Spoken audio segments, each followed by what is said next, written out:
Alissa, I am so excited to have you with me today as my guest. Everyone, this is Alissa Wahid, and you're going to get to learn all about her amazing background and this woman who is transforming the country of Indonesia and really the world. So a few years ago, I got to meet Alissa at a conference in the UK where we were both speaking. And it was really such an honor for me because I had always heard about her great work and had an opportunity to meet her father, who she'll share a little bit about. And so it was such an honor to meet her. Alissa is a psychologist, and she's, one of the exciting things is right now she was the recipient for the Asia Democracy and Human Rights Award in 2018.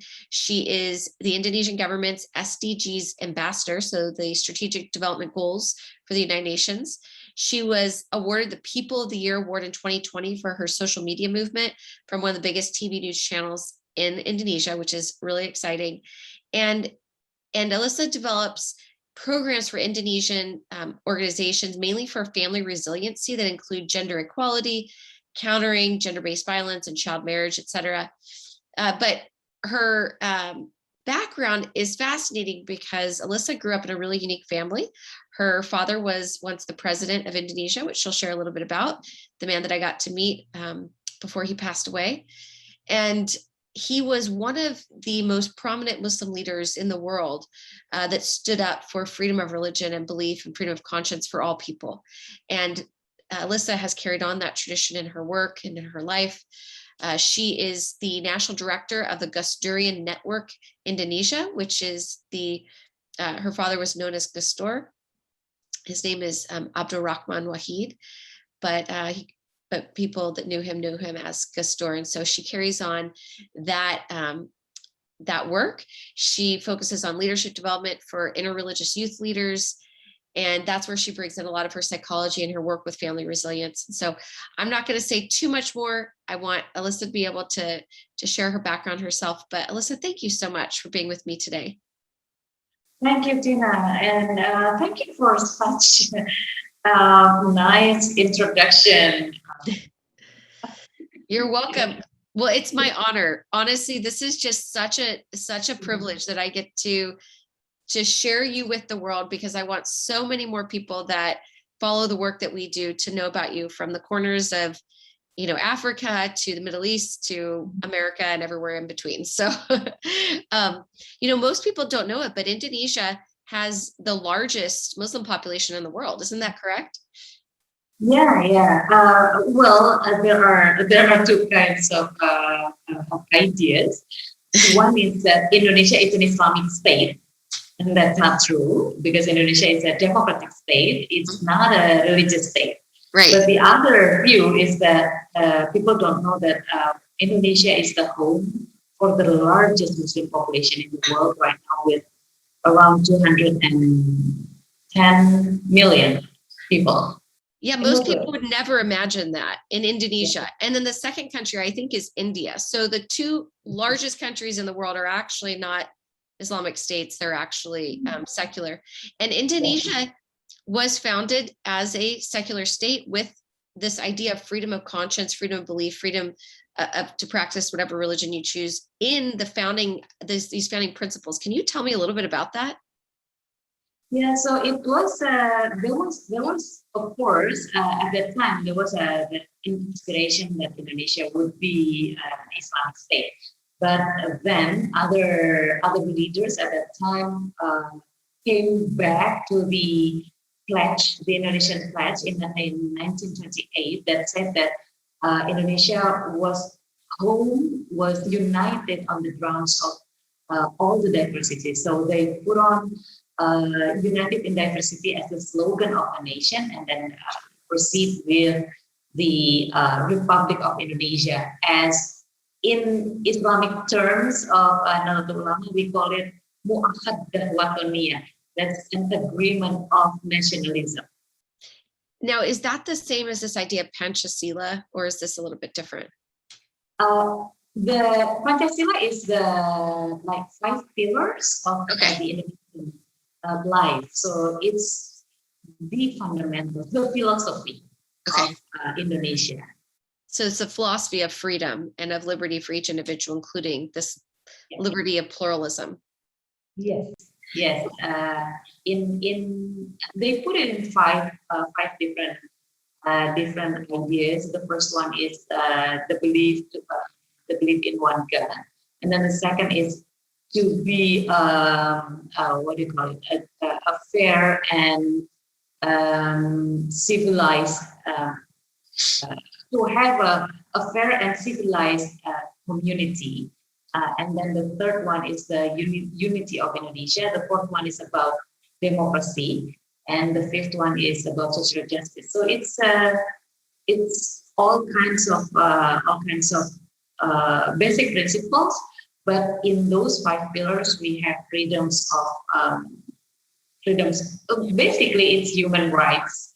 It's aligned with human rights values and even aligns with human basic rights of the Islamic principles.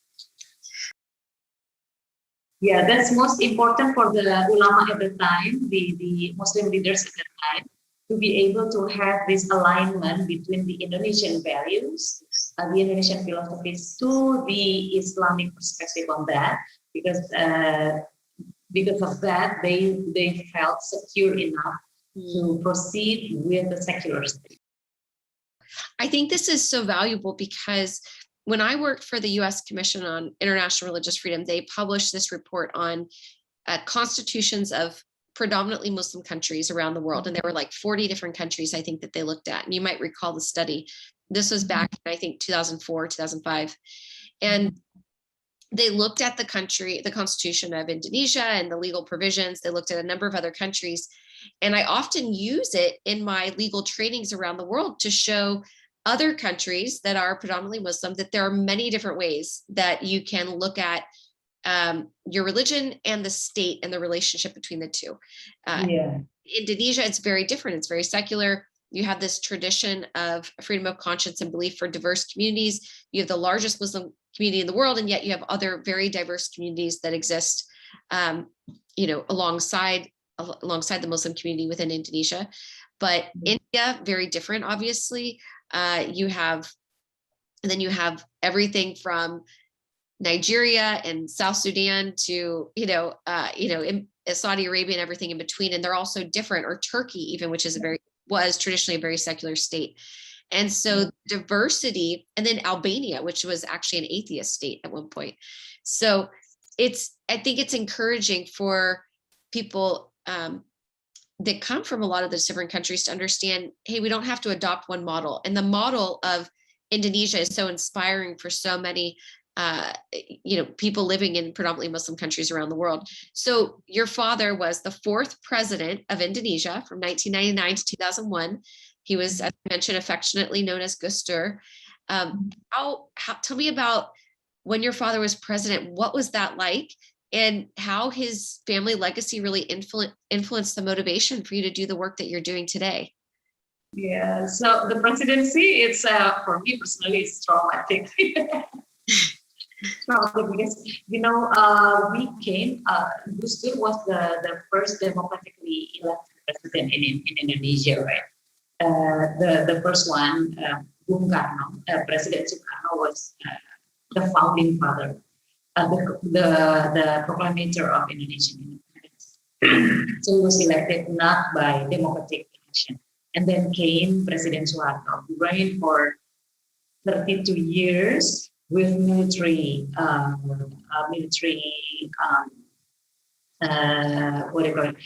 rulings. And the new order era was about military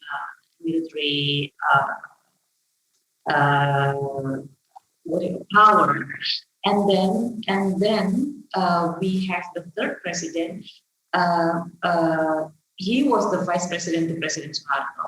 When President Suharto was asked to step down because of the financial crisis and also the human rights crisis at that time, then President Habibie stepped up to replace him. So he was not elected democratically. So Gus Dur was the first elected one, and the first democratic elected president of Indonesia. But that's really a transition phase. So all kinds of political turmoil was happening at that time, and we also have the religious based conflict, a widespread one in Maluku. That was one of the provinces in eastern part of Indonesia, and so it was really very, very for me personally, it was very challenging.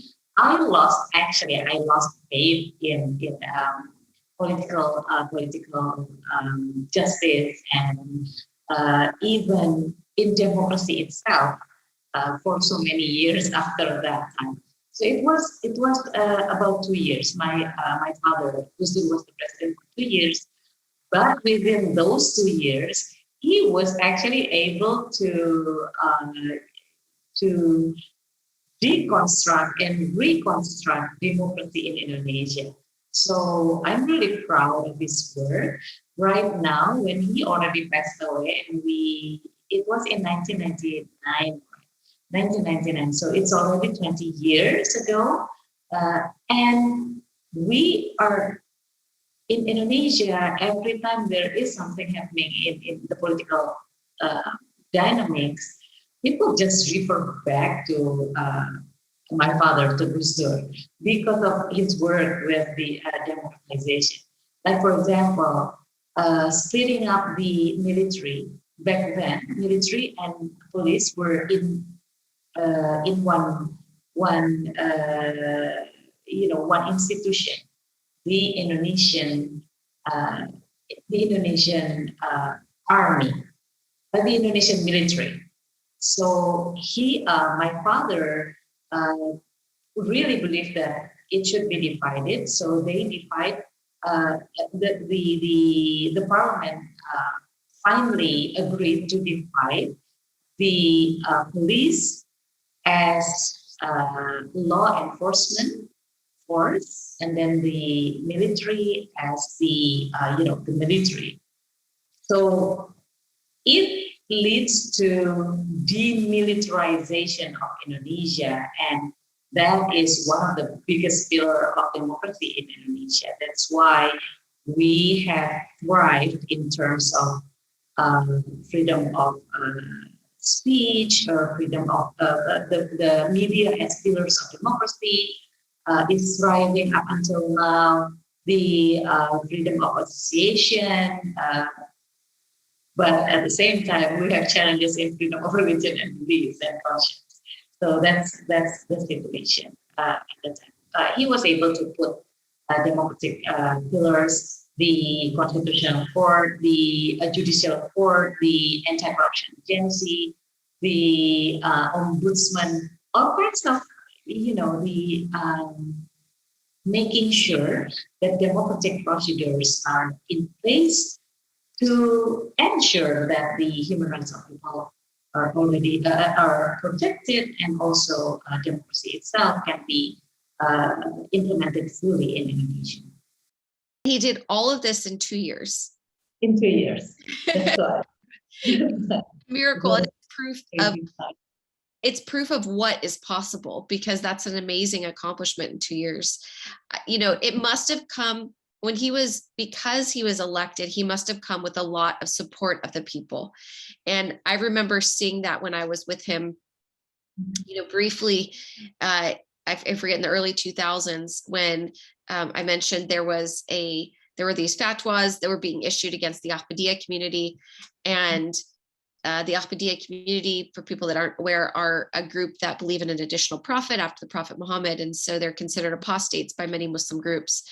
And I remember meeting with him, and he issued a statement to the government that was allowing these groups to come out and harass and intimidate and threaten the Ahmadiyya community.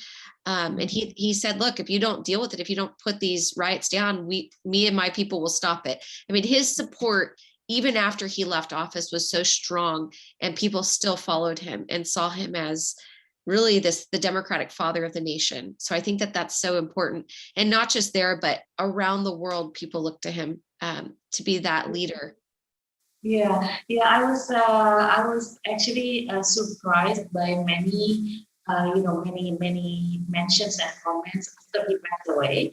So, like for example, there was a human rights activist that went to Australia and had dinner in a Chinese restaurant, and then the owner asked him, "Are you from Malaysia or from Indonesia?" And he said, "Oh, I'm from Indonesia." And then the owner said that, "Oh, you must be a follower of Gus Dur then.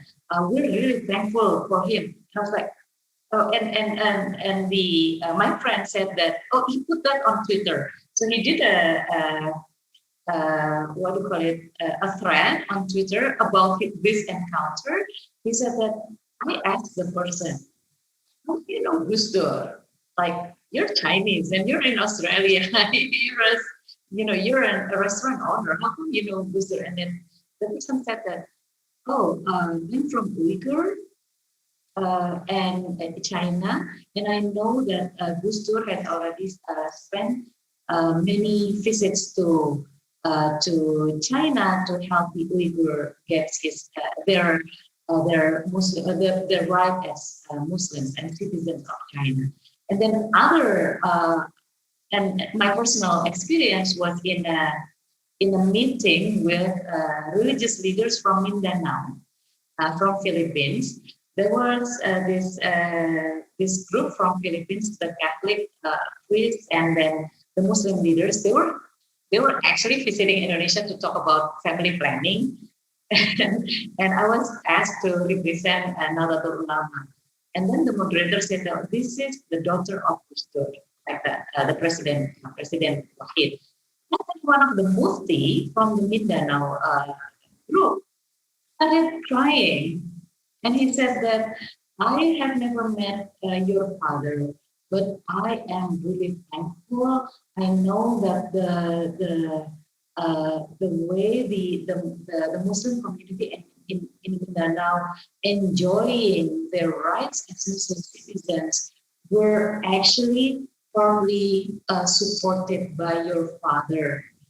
And we're grateful for that. We know that your father was the one who advocates for the rights of the Muslim minority in the Philippines." All this, all these stories are really, for me, it's just amazing personally, but also at the same time, it gives me a sense of directions of the footsteps and the track that I need to take on for my work. That is to emulate and to make sure that his work is still, is still. We have not reached what he wanted to achieve, so I'm making sure to. Uh, I am sure he's so proud of all the work you're doing and how you're carrying on this legacy, this family legacy, really, of standing up for freedom and dignity for everybody. And your work has been bringing people of so many different faiths together. It's been promoting these ideas of dialogue and pluralism, of democracy, of human rights, and being an inclusive society for people of all faiths. I can imagine in the midst of that, just as your father did, that you've received a lot of pushback too. How has advocating for these kinds of dialogue and multiculturalism and pluralism, how has that how have people responded to that? Has it been difficult at times? well, it's really difficult because his Gus Dur's text is always really frontal. He has he still has a big influence in the Indonesian society up until now, even when he already passed away, right? So it's a huge shoe to fulfill, and I don't believe that there is anyone that can fulfill his shoes. So I'm taking a different route on that. I went. Well, I'm still going all around Indonesia, speaking with people and then asking them to to join Gusdurian Network. If they believe that they are inspired by Gus Dur, then can they help and strengthen our group, because working together will give us more strength. We cannot do what Gus Dur do alone, what Gus Dur did alone. We cannot do that alone. We can only do that if we have more and more people joining forces. So because of that, we're in the position of to of also be diametrical and frontal to the violent groups or to the extremists, with or without violence, actually. So it's always difficult situations that we have to deal with.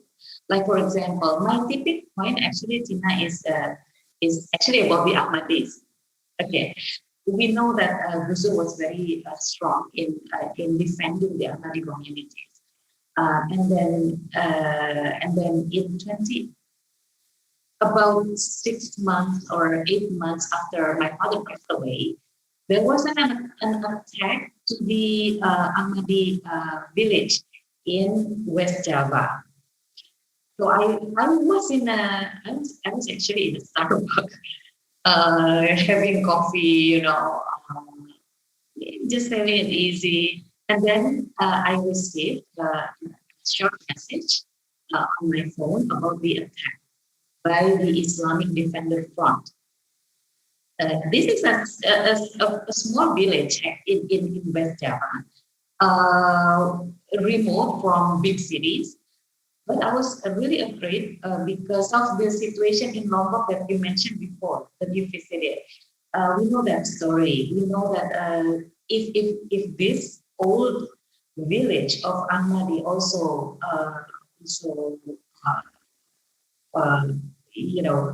succumb to the threats and the attack, then it would be really difficult for all the Ahmadis over Indonesia. So I immediately contacted the leader of the Ahmadi village, and then contacted Gusdurians from the nearest cities. And I finally get to Gusdurian from Cirebon, about 1 hour drive away from the village, the Manislong village. So they were on the side of the attacker, the Islamic Defender Front, while I was still in contact with the Ahmadi leader. It started from 10 a.m. to 5 p.m. And at 4 p.m., the two Gusdurian reported to me that the next day they would bring Islamic Defender Fronts, groups from 4 different cities surrounding the Manis.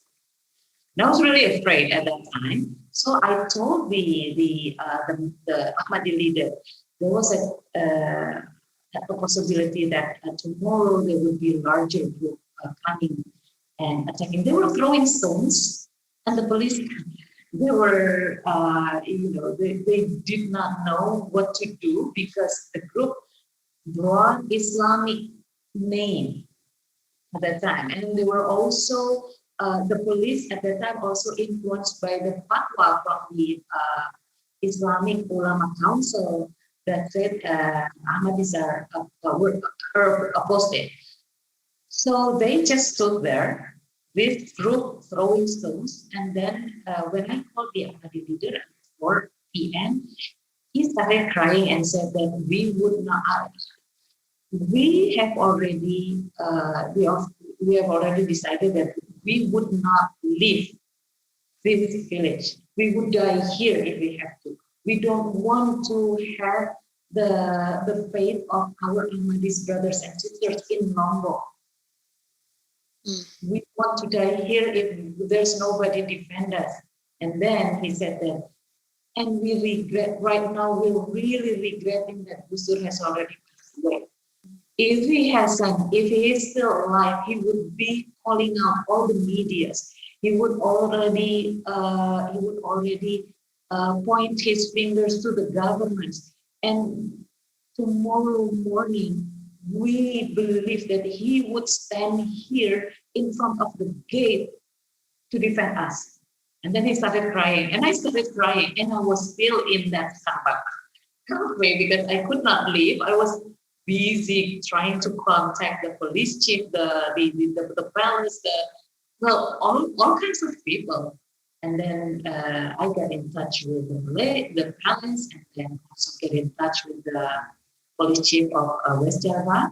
And the next day, the police sent more troops there, and there were big groups of Islamic Defender Fronts coming from surrounding cities, but the police asked them to go back. So the threat was not.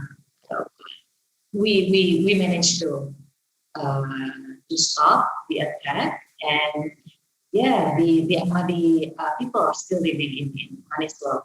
But that was the tipping point for me to continue my father's work, because all the minority groups, they come to us and said, who is going to protect us now if something happened to us? Because usually we come to Gus Dur now, who would defend us. So that's, yeah, we're trying to do that right now.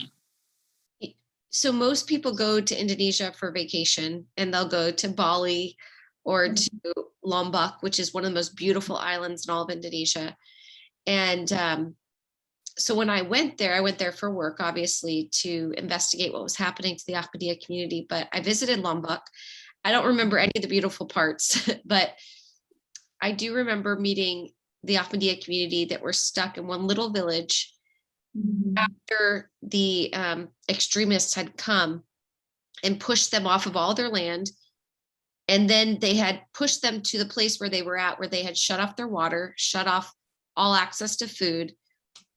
It's literally like the Holocaust, where they ghettoized the people. They cut off everything so they couldn't survive. And I remember sitting and talking to the Ahmadiyya community there, and just being shocked that this was happening in this day and age, and and they were getting away with it. And then I went and I met your father, and that's when they were starting these protests, including in West Java. And I did go to West Java, and I met one of the communities there where there were attacks and so forth, and they just kept getting worse. But if it weren't for him, it would have made it worse. And I think in many of these countries, we really how you treat the smallest minority is really indicative of true freedom in any society. And so for Gus Dur, as the leader of Indonesia, and even just this icon within the culture, to have set a precedent that you treat every person with dignity, with humanity, with equality, with freedom of conscience, regardless of who they are, what they believe, was so important. I remember when I first came and I met with the Ulema Council that you mentioned that issued these fatwas, and the gentleman from the council came into this meeting with me, and the embassy, I think, had arranged it. I don't remember. And I remember he came in and he literally took 2 stacks of books and he just stacked them up. And I was kind of wondering, like, what is he doing? He just seemed crazy. He stacked up 2 sets of books and he sat in front of me and he said, I'm going to tell you why the Ahmadiyyas are not Muslims. And I said, you know what? I'm going to stop you right there, because I don't care if they're Muslims or not. I don't care what your theological position is. Regardless of whether you're right, you might be absolutely right. But regardless, they have the right to believe what they want. And according to your constitution and to all of your international agreements, the United Nations, your country has said they have a right to believe what they want. So who are you to tell me otherwise? And he was very upset, but he shut up. He didn't have anything else to say. And I went back to the US Congress and we held hearings and we talked about what was happening. And I ended up getting an award from the Ahmadiyya Muslim community, their 2nd annual award from their spiritual leader, my defense of their community. But my goal wasn't that. It was that these people were suffering in a way I never Wasn't around during the Holocaust, but if I were, it looked pretty similar. And they should have been stood up for. And, you know, like your father stood up for even the Uyghur Muslims that are being persecuted by China right now. It's horrific. That's what we do for humanity. And that's what your work has been and your father's work. And it's such an honorable legacy to leave, and we need more of it. And I think that you know, you're both such an inspiration for people around the world to hear the stories of the Philippines and of these leaders in Australia that still remember it. Yeah, it's now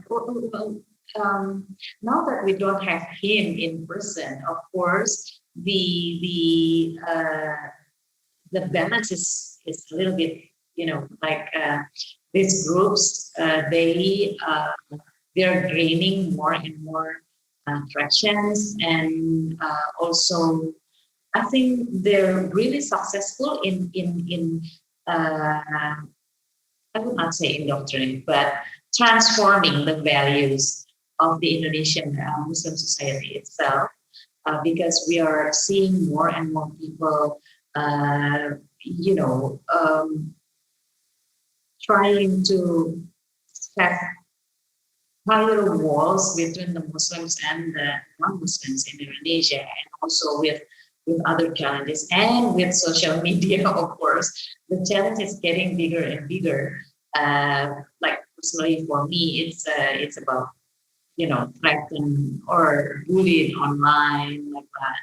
Not physically, but the online bullying, you know, it's almost constant. I don't know if you notice that Indonesian netizens are notorious for their massive attack, and these groups, the Indonesian extreme groups, especially the Muslim groups, they target people like me. Like, I would say to my non-Muslim friends that they are safer than I am, so they don't have to worry if I'm still here. If I'm still here, I would be a bigger target for these groups. And not only me, I mean, like all the human rights defenders, they would be the target from these hardline groups, especially the Muslim human rights defenders, because they would say that we are not defending Islam, which is, my father was famous for saying that God needs no defense. Islam needs no defense. And yes, we have a great legacy, but I really believe that currently we need to accelerate all that we are doing, because the situation is still hard to deal with. You know, especially with the violent extremism in Indonesia that is now being done by families and involve women and children, like that. So, and that stems from religious beliefs, right? Yeah. So we have these problems with democracy. I mean, like like you said, the relationship between religion and state. We still have problems with that. We still have problems with discrimination and making sure that human rights of people are protected fully. And then we also have these terror groups that we need to handle, the violent extremism itself. I want to ask you, because so when I started working on this issue related to Indonesia, it really had stemmed from something that was happening at the United Nations that you might remember. So Pakistan, on behalf of the Organization of Islamic Conference or Islamic States, would put forward a resolution every year at the United Nations Human Rights Council or Commission, condemning the defamation of religions. And essentially it was a resolution that wanted to criminalize blasphemy laws. I mean, that's actually what it was. And so I remember working very closely with Asma Jahangir, the special rapporteur on freedom of religion or belief, who is from Pakistan, and you know, trying to oppose these resolutions. But what we found is that really the Pakistan's blasphemy law, they were trying to they were sending people out and training them all over the Muslim world to condemn blasphemy, to criminalize it. And so we started seeing laws in Bangladesh, in Indonesia, and then these fatwas kept coming out. It was literally like a cancer that was spreading. And so when we saw this in Indonesia and these things started ramping up, like what you're saying now, with the spread of this radicalization, it really stemmed from Pakistan and this movement that we saw against blasphemy. So can you tell me a little bit about what is the history of these blasphemy laws in Indonesia and how have they changed over time? Because this has been a real issue and it's something that I know your father addressed as well, but can you speak a little bit to that? Yeah, the blasphemy law in Indonesia was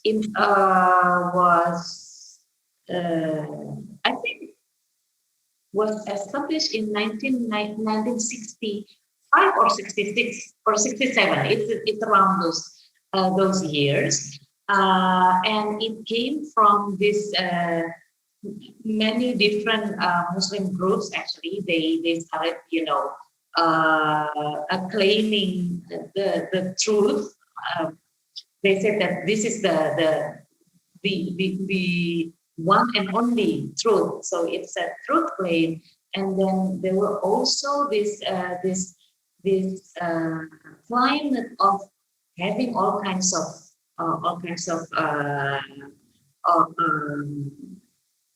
groups at that time, because Sukarno was a true Democrat, right? So he allowed people of different groups to set up their organization, so on and so forth. So it was a climate of freedom of speech and freedom of religion. But then when the power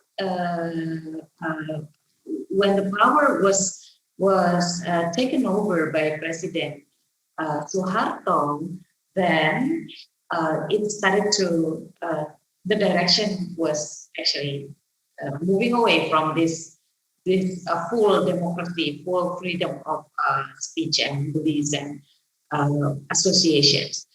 Suharto employed a more military approach where it's really centralistic, and then came the blasphemy law. But interestingly, the blasphemy law at that time was not really used widely. Only a handful of cases from 1960 to 2010 or something, or to around the strengthening of the position of Indonesian Ulama Council that you mentioned about the fatwas of Ahmadis, the fatwas on Shiites community, and then other aspects of Indonesian religious Muslim life. Yeah. So after that, there were more and more cases on blasphemy. That's why my father, with other human rights defenders and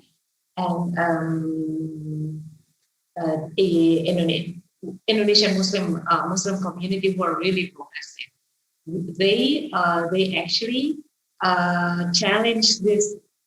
Sorry, they actually challenged this blasphemy law to the Constitutional Court. Unfortunately, up until now, the Constitutional Court could not revoke the blasphemy law. In 2019, there was a huge case of blasphemy. I think it's actually a popular case globally. Like people always ask me about this case of the Jakarta governor, the Chinese Christian governor, who is also non-Japanese a person. So triple minority in Indonesia. He's non-Japanese, he's non-Muslim, and he's Chinese, non-indigenous. We have in Indonesia this term that it's really hateful sentiment, really. it's about Chinese and non-Chinese. It's about Pribumi, the indigenous people, and the Chinese community. So Ahok, the governor of Jakarta, was a triple minority. He replaced President Jokowi. He was the vice governor for Governor Jokowi. But then Governor Jokowi was elected president of Indonesia. So Ahok was the one replacing him. So when people went into election, they chose Jokowi. They didn't really regard Ahok as a Christian, Chinese, and non-Japanese person. But then when he replaced Jokowi, then the situation changes. The climate, the sentiment changed. And then when Ahok started campaigning for the next term, he said something that would lead to the use of blasphemy law at that time, and led to really a massive consolidation of the Islamic conservative groups in Indonesia at that time. And it resonates until now. The group, the consolidation, has been strengthening until now, and it also impacted the decentralization politics of Indonesia. So that's why it's easier for ultra-conservative groups at the local level now to pressure the local government to implement bylaws or regulations or instructions that has to be followed by the local people regarding the formalization of religious practices. Like, for example, mandatory hijab. That people have to, the Muslim, even non-Muslim students, female students, have to wear the hijab because they have to respect the majority of the people, which is the Muslims. All these discriminations is really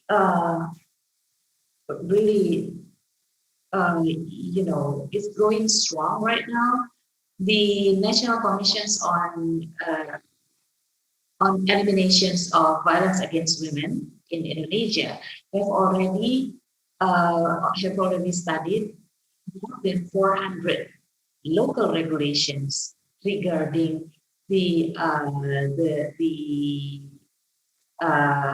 regarding women, and especially about religious practices on women, limiting women's rights, limiting women's places outside of domestic sphere, all those kind of, and then that stems from this blasphemy case against Ahok, the governor of Jakarta. That was in 2016. Wow. But after Ahok, we already have around 15 cases already. The person's already sentenced to jail, just in 3 years. And in 2020, the Indonesian Legal Aid, this is a non-profit organization, the Indonesian Legal Aid have already recorded 38 cases, blasphemy cases, in court right now. So the issue is actually getting worse. It's actually getting worse. So when Ahok was actually in prison for 2 years, wasn't he? Yes, yes. He was in prison for 2 years, and then a lady in North Sumatra was sentenced for 18 months, just commenting that I, I'm, what's the word? I think it's about he she was commenting on the loudspeaker in the mosque that was nonstop, and she said that I'm disturbed, I'm uncomfortable, like to have this noise all the time, and she was sentenced with blasphemy law.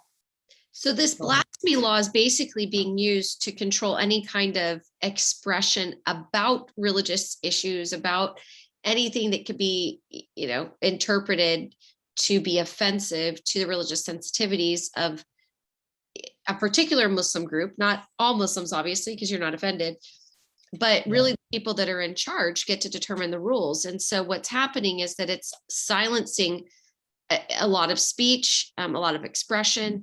It's forcing people to self-censor, to accommodate their beliefs, to change. I mean, like you said, some women that aren't even Muslim are starting to wear headscarves to protect themselves from being attacked. I mean, so what it's creating is really it's creating a culture not of freedom, but of fear.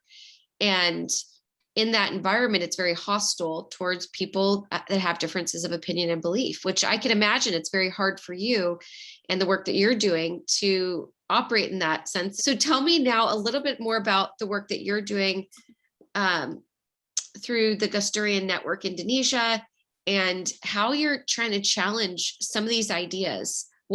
Tell me how you're doing that. Because Gusdurian Network Indonesia is actually an association.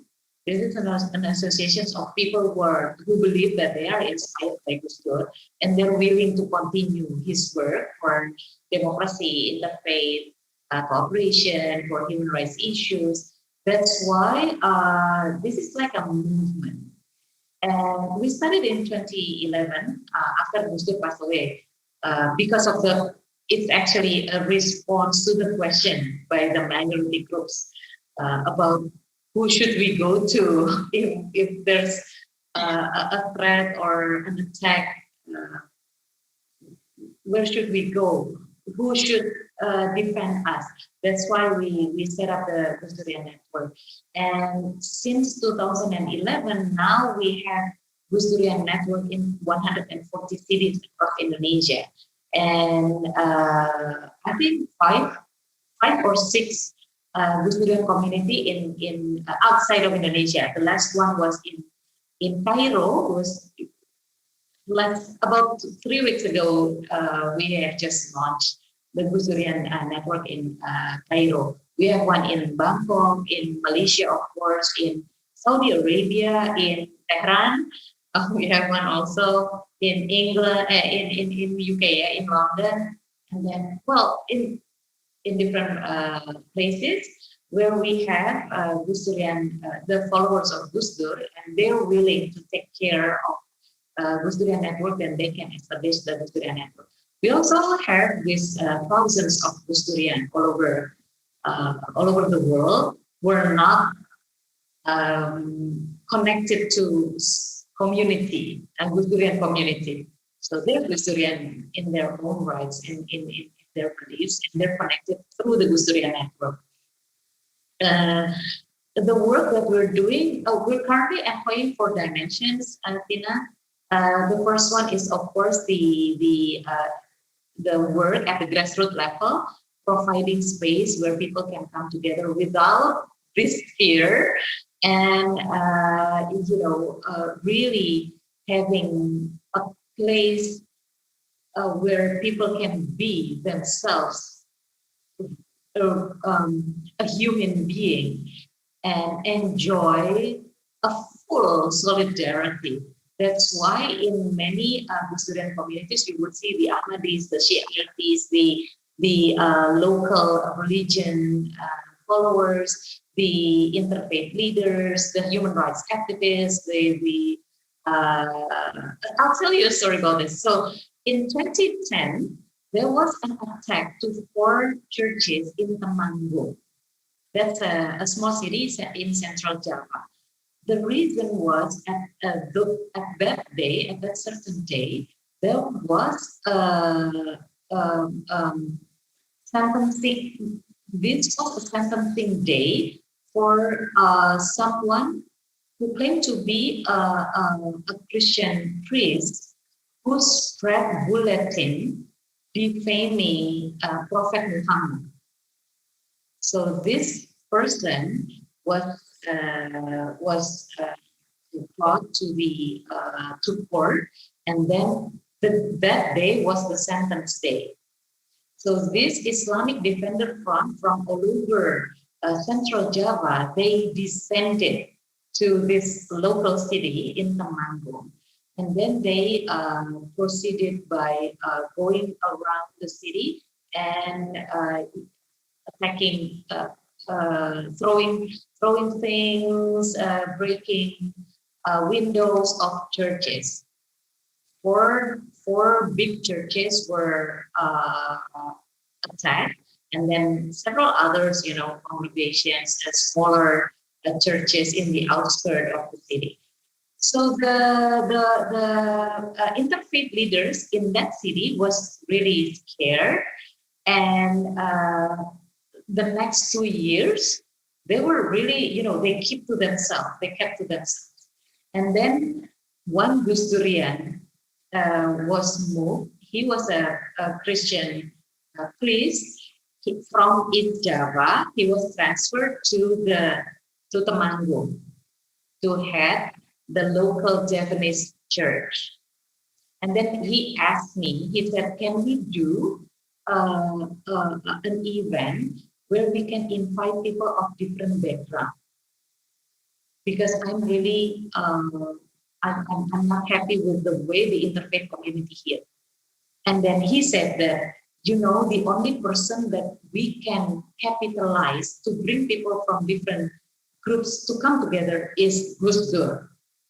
So we set up an Indonesian proclamation celebration, but we hosted that in the church, in the Japanese church. But we invite people who feel that they really relate to Gus Dur. So we have the politicians, we have the district head, we have the Muslim leaders coming to church. We have the youth groups. We have the business societies. The Chinese societies are really, really close to Gus Dur because they feel indebted with the Chinese banning that has been revoked by Gus Dur, of course. And then we have all kinds of people coming together to this event. And afterwards, the interfaith community in Temanggung is really, really strong. Up until now, they have humanitarian effort and everything. So this is the kind of work that we're doing at the grassroots level, providing the safe space for everyone to come and also to deliberate on the issues, like, for example, the issues of church and other worship places or other issues. And then actually brought people together in a way that they needed to be organized then, because they weren't really before. And I know that when you are a minority, that having that unity, not just with other minorities, but with majority groups too, is so important to standing against the assaults from the attacks from the outside. And so I think I can imagine how important that has been to so many different communities. And that's just, one aspect of what you do, but it's so valuable. If you look at your father's life, he didn't just stand up for himself and his community, he stood up for the minority that were considered apostates, within part of his community.